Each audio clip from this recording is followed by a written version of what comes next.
Lani is a practitioner of Hawaiian culture and language and describes herself as an advocate for aloha.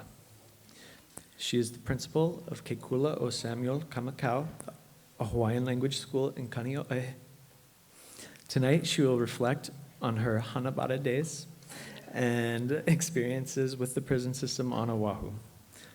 Lani wants to dedicate her story tonight to the children of incarcerated parents.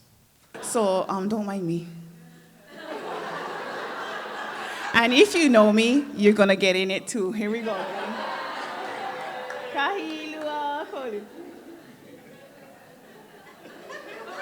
Sorry, I went that side my ohana. Okay. In the interest of time, I'm going to actually read what I wrote for two reasons. Interest of time, and then second, I'm Portuguese, and I'm going to go off script. You know, and when I go off script, that's when Hanabata come, yeah? So, more better, I just read what I wrote. I'm going to share this photo, which I got permission to share with all of you. Just so you guys have an idea of me as a little girl. And if you cannot see them, too bad, as long as the people on the video can see them.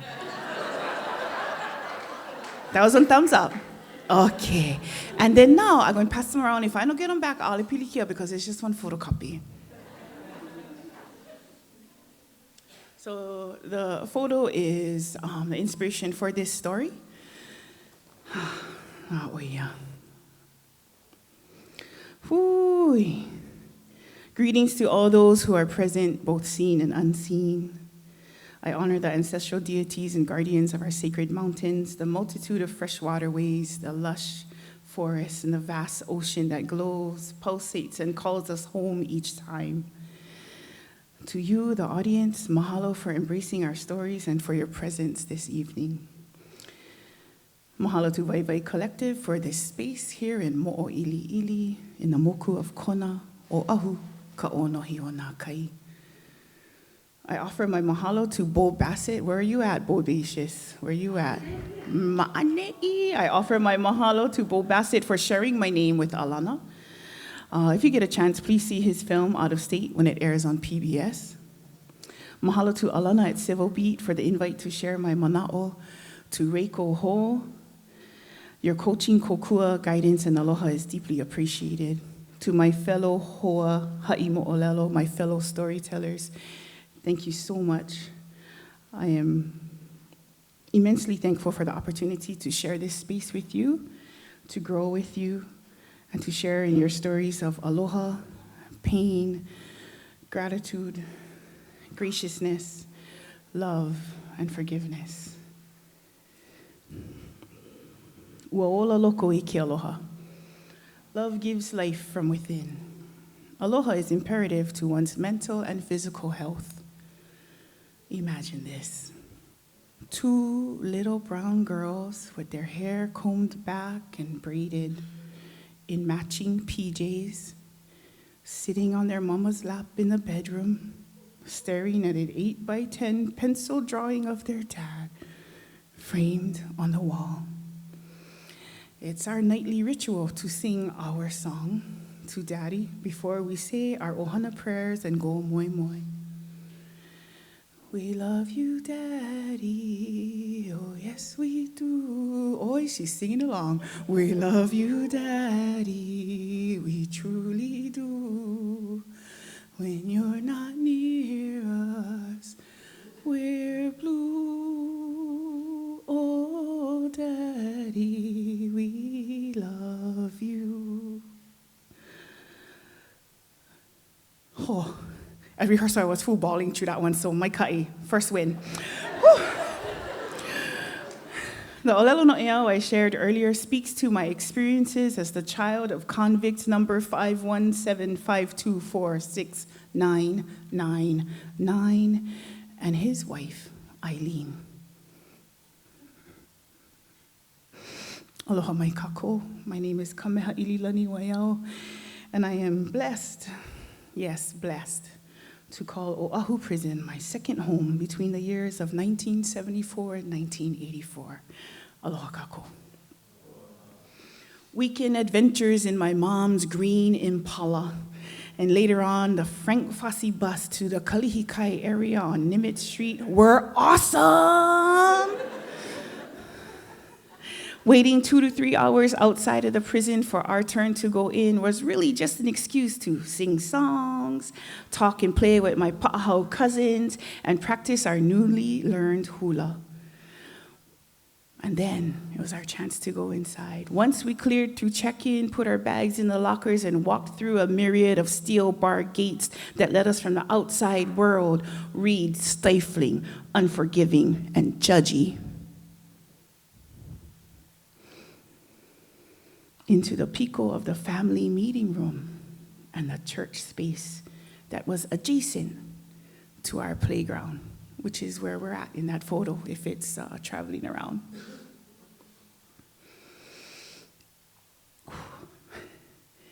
Which was adjacent to our playground.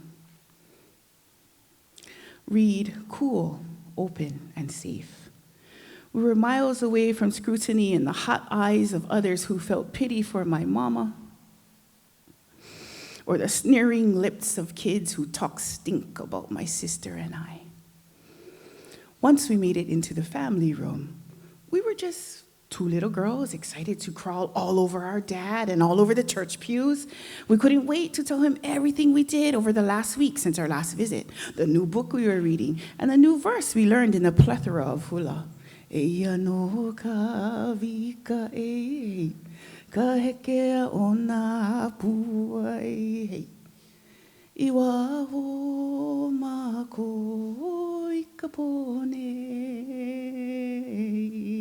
In matching mo'omo'os. Ai ke I ka nani o kai mana hila. Kai mana hila. Tum, tum, kau mai I luna.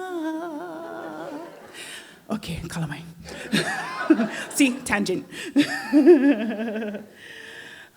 You see, Oahu Prison, along with our home in Papakolea, were kipuka, a sanctuary for me, as I never felt judged, and I never felt that I was less than because my dad happened to be one of the pa'ahau there. My makua made great effort to ensure that my kaikaina and I had a very full childhood. We knew we were loved, we felt safe and happy, and we understood that Daddy did wrong and that he was learning how to be a better kanaka. And he would be back home when he was stronger, when he had learned more skills and had mastered his ability to guide his mana in a positive way. With the never-ending aloha of my mommy and the support of the rights of 517 Crow Street, Papakolea, we knew we would grow, heal, and succeed together. I learned early on that aloha lives within our ohana through our daily and weekly work, the strategies we employ to guide our na'au, and understand our weaknesses, and to open our eyes to our strengths.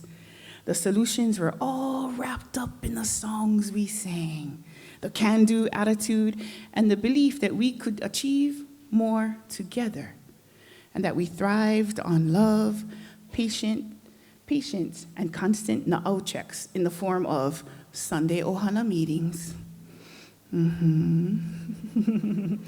Sunday ohana meetings, front yard kanikapila, and hug-a-thons. I learned through my dad that Waiau is the name of a sacred lake at the top of Mauna Kea whose waters are kapu and cleansing. I also learned from my parents that kolohe is akamai, and that Maui, Kamupua, and Iwa all serve their communities in their own way. And that my dad and I could achieve that kind of leadership and experience the waimae of Waiau one day too. Oahu Prison was both progressive and innovative in the 70s and 80s, offering writing and reading classes, a pottery club, guitar and ukulele lessons, and even managed to gather a small hui of brave brothers who created the first ever prison acting group in Hawaii called Miracle Theater. My dad was a member, and together these 11 kanaka pa'ahau wrote, produced, and performed the story of their lives up until that point. And they entitled their piece, Big Boys Don't Cry. For real. My dad's participation in those enrichment classes led by open-minded kumu who saw these pa'ahau as humans affected me in a positive way, and I am a beneficiary of those blessings. Fast forward, and I am now an educator of Native Hawaiian youth at Ke Kula, Kamakau for the last 19 years. Whoop, whoop. Yeah, all right. And the kolohe, the kiddos who could have possibly been my dad, always find their way into my classroom and into my heart. I know and understand that I have an opportunity to redirect, respect, and recalibrate a student's sense of self, encourage him or her to contribute positively, and hopefully I learn that I am able to foster their aloha for learning too. I honor the idea, and I am aware that those who need aloha the most ask for it in the most pupuka ways. I have mana on how I react to that ask. I am reminded that I should try my best to measure our learners on their collective work and their growth across time, not on their worst 15 minutes. My haumana know that I am the best hugger on campus. I love to compose my own olelo no'eau. I might have shared a few with you before. And I will always belt out a mele or an oli or even a hula to help me express my mana'o, my aloha, or to just get some frustration out no Hawaii. I realize I am using the same strategies that were taught and modeled to me by my two favorite humans in this whole world. My two best kumu. My mom, Eileen, and my dad, Al. When I am tasked with that hard-head kid or the oppositional defiant kanakamakua, get choked, yeah, Hawaiians, I don't know. We gotta heal, people, we gotta heal. Or even with the emotionally needy opio. I have an opportunity to teach, nurture, and answer with aloha because I have been blessed with a childhood rooted in aloha, drenched in aloha. The most important ingredient to one's mental and physical health is aloha, gang. Aloha is how we will save humanity. Now he did wrong and he agrees.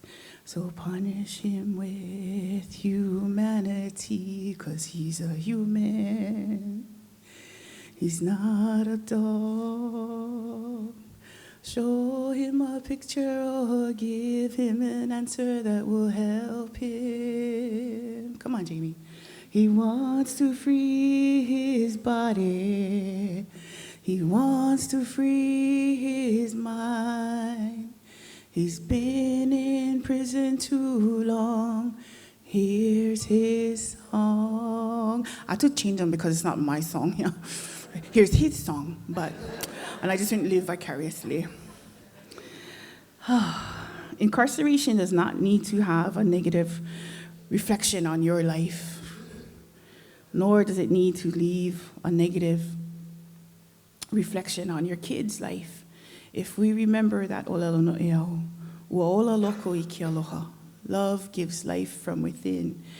And if we shelter our kiddos and our not so little kiddos and our much, much bigger adults who might need more aloha than the kiddos, and if we remember that uaola loko I ke aloha, we can bring humanity to incarceration. I offer this mo'olelo in honor of my makua, and I leave it at the feet of the keiki. As little Phyllis Kameha'ililani Waiau, circa 1974 to 1984, thanks all of you for sharing in her experience as a storyteller about incarceration in Hawaii. Aloha kako.